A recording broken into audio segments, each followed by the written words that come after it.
हज़रत उमर बिन ख़त्ताब से रवायत है कि रसूल अकरम सल्लल्लाहु अलैहि वसल्लम ने इरशाद फरमाया, जब आदम अलैहिस्सलाम से लग़ज़िश हुई तो इन्होंने आसमान की तरफ हाथ उठाकर कहा, ए अल्लाह करीम, मैं मोहम्मद सल्लल्लाहु अलैहि वसल्लम के वसीले से सवाल करता हूँ, क्या आप मुझे माफ़ नहीं फरमाएंगे?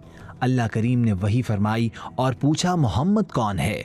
हज़रत आदम अलैहिस्सलाम ने अर्ज़ किया, आप सल्लल्लाहु अलैहि वसल्लम का इसम बड़ा बाबरकत है। जब आपने मुझे पैदा किया तो मैंने अर्श की तरफ सर उठाया तो उस पर ला इलाहा इल्लल्लाह मुहम्मदुर रसूलुल्लाह लिखा देखा। बस इस ज़ात से मोअज़्ज़िज़ तेरी बारगाह में और कोई नहीं जिसका नाम आपने अपने नाम के साथ लिखा है।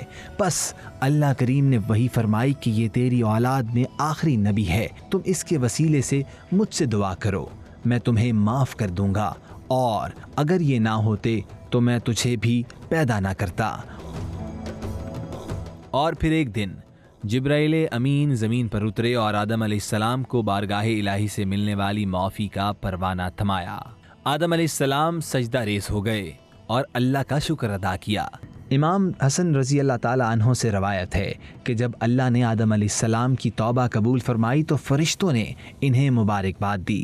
अल्लाह करीम ने फरमाया, ए आदम, तुमने अपनी नस्ल को मुशक्क़त, तकलीफ़ और तौबा का वारिस बनाया है, तो अब जो कोई मुझे पुकारेगा मैं लब्बैक फरमाऊंगा, जिस तरह तुम्हारे लिए लब्बैक कहा था, और जो कोई मुझसे मांगेगा मैं अता में बुखल नहीं करूंगा, क्योंकि मैं तो करीब हूँ।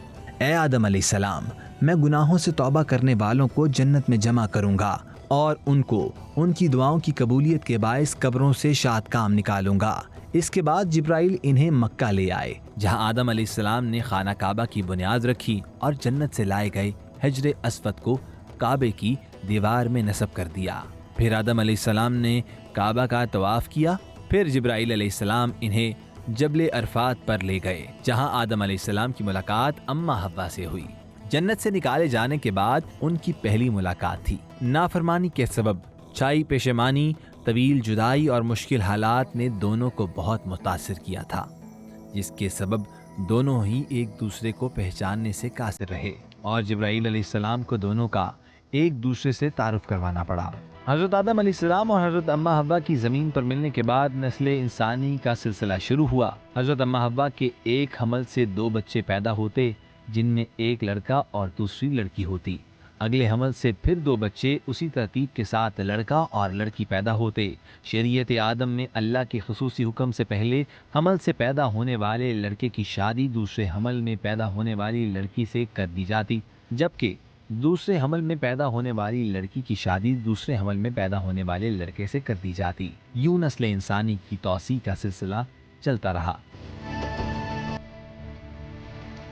आइंदा के प्रोग्राम में हम आपको सुनाएंगे शैतान के वसवसों का शिकार होने वाले काबील का किस्सा, साथ ही साथ शैतान की हकीकत भी बयान होगी और कायनात के दूसरे नबी हज़रत शीस अलैहिस्सलाम के हालात ज़िंदगी पर भी रोशनी डालेंगे।